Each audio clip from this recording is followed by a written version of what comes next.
Hello, and this is Lisa Russick with the podcast We're All Psychic. I wanted to let you know Einstein's doing a lot better. He's right walking around me, and I still think we're all psychic, and so does Einstein. He got a lot of love at the vet through a lot of energy and a lot of Reiki from my friends and me, and he got a lot of love, and Gandalf got a lot of love because Gandalf was handling Einstein's absence too well. He was very attached to me, and when we were waiting to go to the bed on Monday, he would bite me, why aren't you doing anything? And I said, I'm taking you. So Reiki is what we're going to talk about today. I just want to talk about my personal experiences with Reiki. I learned about Reiki from my friend Joni in 7th grade, and you've heard her podcast. I think I called it Maybe. I don't think she actually said maybe. I think she said, I don't know, which is maybe to me. Semantics. So when I heard about it, I was like in 7th grade. I was like, chakras, what are all these things? It was all fascinating. And I had those Time Life books, and it talked about it too, that where I learned the palmistry basics. So years later, fast forward, I had the therapist who told me she and her husband both practiced Reiki, and she just learned Reiki 1 and 2. But her husband had continued on to be a master, I think, and a master teacher. So what's the difference? Reiki 1 is like introduction to what Reiki is, the energy, everything. Reiki 2, I think, is when you get attuned to the Reiki and you learn some symbols, if that's how your teacher teaches. Different teacher teaches differently. And I think I've talked about the lineages a little bit. Some people want the Yusui lineage because supposedly he was the first person to really harness the power of Reiki when he was meditating under a waterfall in Japan. I think I'm pronouncing his name correctly. My teacher who gave me Reiki 1 and 2 was Ruth Ann, and she did our Reiki podcast. I think she mainly just talked a lot about psychic and her opinions about it. She's a freaking amazing woman. And oddly enough, she has the same diagnosis that I just got a few years ago. So she gave me little guidelines. She just told me what happened with her. Well, not much, but I need to talk to her about that again. I guess updates. Hey, Ruth Ann, reach out if you're listening. And thank you for teaching me Reiki. It's helped me a lot. So how has it helped me after learning? Well, let me tell you about the experience. We did it online, and then we each individually, when we could, drove to her house in Muscle Shoals, in Florence, I think it was. And we would get our physical attunement. She could do some attunements. Okay, let's start from the beginning. We did it online. And I think on the first night, she did an attunement of some sort, and I can't remember what it was called. But it was kind of to release a lot of past traumas and anything holding you back from accepting learning Reiki. So I can't remember how it all goes because I am not a master teacher. And I remember being very emotional for it, and it felt like a lot of stuff came out of me and energetically. Oh, there's my phone. Oh, wouldn't you know it? In that, after that first type of attunement, we had more classes online in Zoom the next day. I think it was on a Sunday. And I think the classes were split into 2-hour segments, and it was an 8-hour class over the weekend each day. And she taught us a lot of the symbols. We'll get into that a little bit later because we all kind of do our own thing with Reiki. I found as we evolve it and as we learn it and as we use it, we find out what works for us. I did have a friend named April who was very good at Reiki, and she learned from Ruth Ann. And that's how I met Ruth Ann, was through April. And April and Ruth Ann both used to send me Reiki. So that's why I learned it. I wanted to help work on myself, but a lot of Reiki, some people really like touching, like the head and the throat and eye, and touching. And I don't like to touch people that much because I've talked about this with my friend Akasha Prime, who's done a lot of the witchcraft podcasts, and she's going to do some more magic podcasts pretty soon, hopefully. Akasha. And so she was in that class too. I just wanted to throw that out there. She ended up going for her master. I think she did a Dragon Reiki mastery, and that's pretty fabulous Reiki. So for me, I went to get my attunement from Ruth Ann the next day. I learned the symbols. I learned all the stuff we were supposed to, and I went to her house in Florence, and it was awesome. Her house was awesome. She was awesome. I loved it there. And I loved all my classmates. I still talk to them, if I can. We have a little Facebook group that we'll chat in sometimes and written each other. Found a chiropractor through one of them. And she worked there as a masseuse, and they improved of Reiki and stuff. So that's cool. She was actually taking the class to add to her massage, and then she's supposed to do a podcast at some point. So I go on tangents. It's part of the way I work. And it's really fun to go like into a conversation with other people who go on tangents. It's just, whoosh, we've seen it or heard it. Listeners and watchers. This is a video so far on Spotify. So after I got to her house, she had me practice a few things with her. And then I think the very first thing she did was made sure I knew my symbols and what the names were. And I wasn't too great with the names. I really was cramming for that stuff. And she attuned me, and I sat in a chair, and she got behind me, and she like did some tapping and blowing and stuff. And I didn't really feel anything with the energy personally, but the other classmates said they felt a major shift in their energy when they got attuned. I didn't feel anything at all. And when she did the first attunement where I said I got emotional, I didn't feel anything when she was, in the energy tapping and stuff. That's what she was doing, she says. And the other classmates could feel it. So when I got there, we did that. It was pretty fast because it was a really bad outbreak of COVID in our area at that time. I think it was 2021. And she had forgotten to give me my certificate, but I did get it later. I got it from Akasha. So I think she gave it to Akasha, who went the next day to get her attunement. So after that, I just really didn't know if I was using Reiki. I couldn't tell any changes. And one thing that's always consistent for me with when I received Reiki was I'd get that Reiki rumble, I call it. And it's when like you feel this, well, if you ever had Reiki, you probably had the Reiki rumble. It's like when like all through your tummy through here, it just starts gurgling and it feels really good. You can feel the bubbles and the gurgling. It feels like energy moving. It really does. And if you don't feel anything else, you'll feel the tummy or hear the tummy. Most people feel a lot of stuff when they get Reiki, and they, I just said to Akasha yesterday about someone I was wanting to take Reiki or receive Reiki from Akasha. We have an office and she does Reiki up there. I was talking about someone and I said, if this person felt Reiki, they would know magic is real and not just believe it. So that's my son, when April gave him Reiki for the first time, he said when I think he was 19, and he said that was the most spiritual experience he'd had up to that point in his life. And he felt it. Everybody pretty much does. As my couple of years have gone by with Reiki 1 and 2, I mainly work on myself and my boyfriend. When he's asleep, or he's given me permission. That's one thing with Reiki. A lot of times they say you need to get permission. So I've asked him for permission. He's like, anytime, Reiki. So I have a practice on him because I can touch him and I don't feel weird about that.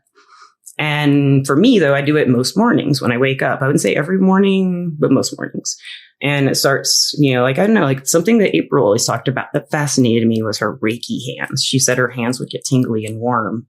And that didn't happen to me for about a year into practicing Reiki, getting the Reiki. They would come and go every once in a while. And now sometimes I do and don't get the Reiki rumble with my tummy. And it feels better when I do, like I'm doing it better. Now, for those of you who practice Reiki, and maybe you're just starting out, you can relate to this. The hardest part for me is what she taught us was step back and let the Reiki flow. Step back and let the Reiki flow. And that's hard for me to step back because I want to control, put it there. So a lot of times I envision it like going back into like behind me going back out here, like somewhere down in here, and just kind of watching, And then I just let the hands go, and now they're starting to tingle because I just talked about it. They're starting to get the Reiki tingle. I don't know if you can see it. They're warming up. They're turning red. That's pretty cool. I like it. And it feels good. And, you get all your chakras with Reiki. Your root chakra can put you to sleep. I'm sorry, your crown chakra started making me. Stepping back is a hard thing. If you can see it, you'll see I'll have trouble with that. But I got to touch because my hand tremor makes it pretty hard. You don't have to touch for Reiki. You can just hover. But it's, with my hand tremor, it makes it feel like I can't really do it correctly. So this is the throat chakra. I did the crown. I'm just showing you like how I hold my hands. And like the way she instructed us is always keep very comfortable. And then the heart chakra. And then for my, let's see. Oh, there's cat food bowls. See, they eat. Mine's eating. Where's mine? It's around here somewhere. Anyway, and for the sacral, it's like right here. The solar plexus is right here.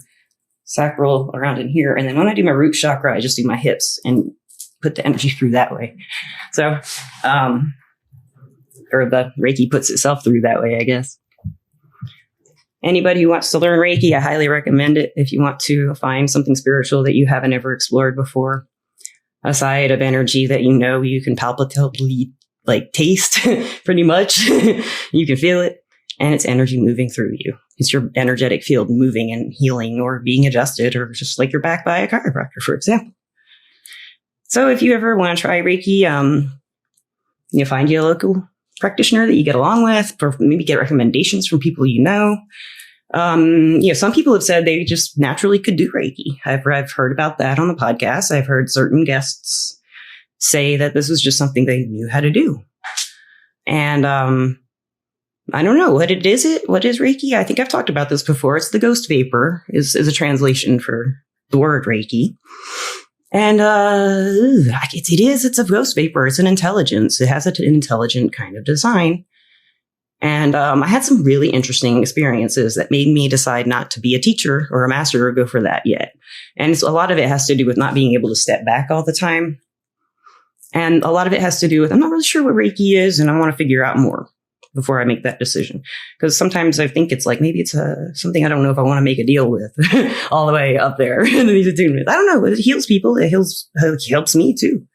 I was in so much pain today, and took a while. Even with Reiki, the energy was low, but it took the edge off, of the emotional part of the owies. It doesn't, for me, usually fix pain exactly. It will fix emotional issue or energy imbalances, which over time with doing it can kind of cause an anti-inflammatory effect if I keep it up. And you have to drink a lot of water. I'm drinking coffee. It's not very good when you're talking about Reiki. But it's got a lot of antioxidants in it. Coffee's pretty rad, actually.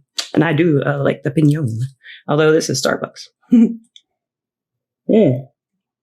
With some mushrooms in it, like the lion's mane and the cordyceps. I think that's how you say that. And little pink lotus. I like to put a lot of stuff in my coffee sometimes. It makes it a little, I have to stay up tonight. I got a long ride tomorrow night, and I got to stay up for it. So listeners and watchers, do you have any thoughts on this? Just let me know. Shoot me an email if you would like to do a podcast about Reiki. If you are a practitioner or you've got experiences you want to talk about Reiki, you can tell it better than I can. I'm sure you can. If you want to be a guest, I would love it. And let's see, what else? Oh, in podcast news, we have some great podcasts coming up. We have let me look at my phone and I'll tell you all about it. Scheduled events. We have Marissa. Her name's Merissa. Marissa on Thursday. That's tomorrow. And today is Wednesday. Oh my gosh, Wednesday the 19th of July. Right after that full new moon in Cancer. And I think yesterday or today, the astrology nodes, north and south nodes, changed signs to Aries and Libra.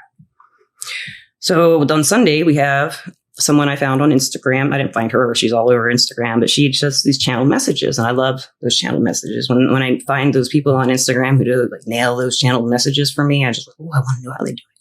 And she actually recorded hers through messages, which was really cool.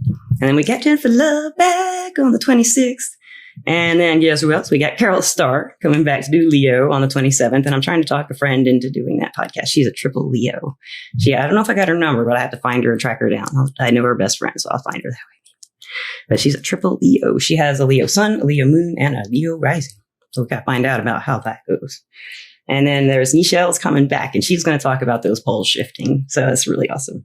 Or the poles, the nodes. Sorry, not the poles shifting. Maybe they are the poles. I don't know. I don't know enough astrology to know if that's wrong. So then on the 31st, we have Patricia Morningstar. Oh, phone, stop talking to me. Oh, somebody else just scheduled. Oh, that's so exciting. I love it when that happens. And then on the Tuesday the 1st, we have Amber Deer. So let me go back and just see who's scheduled. That's very exciting. Oh, goodness, Gandalf. I just had to love it when people schedule. Oh, don't walk on the keyboard. No. Gandalf's excited, too. He loves the podcast. You want to come over here? Come on. Not that way. Go around this way.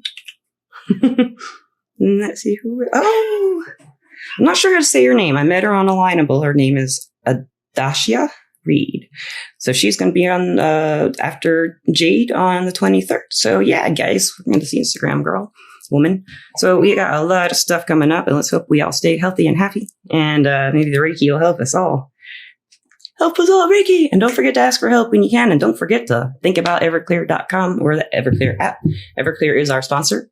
And you can get advice on Everclear from psychics and empaths so you can get the clarity you need to create the life you deserve. Lastly, I want to thank Misty, who's always here in spirit. And I want to thank Mother Gandalf for taking such good care of me when I was worried about Mr. Ein. And of course, lastly, listeners and watchers. My phone's blowing up. Listeners and watchers, I love you guys and I miss you.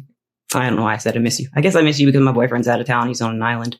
I miss him. I miss you too, but I never met you. But I guess I've met a lot of you who've been on the podcast if you're listening. And I do miss you. So y'all have a great day. Peace.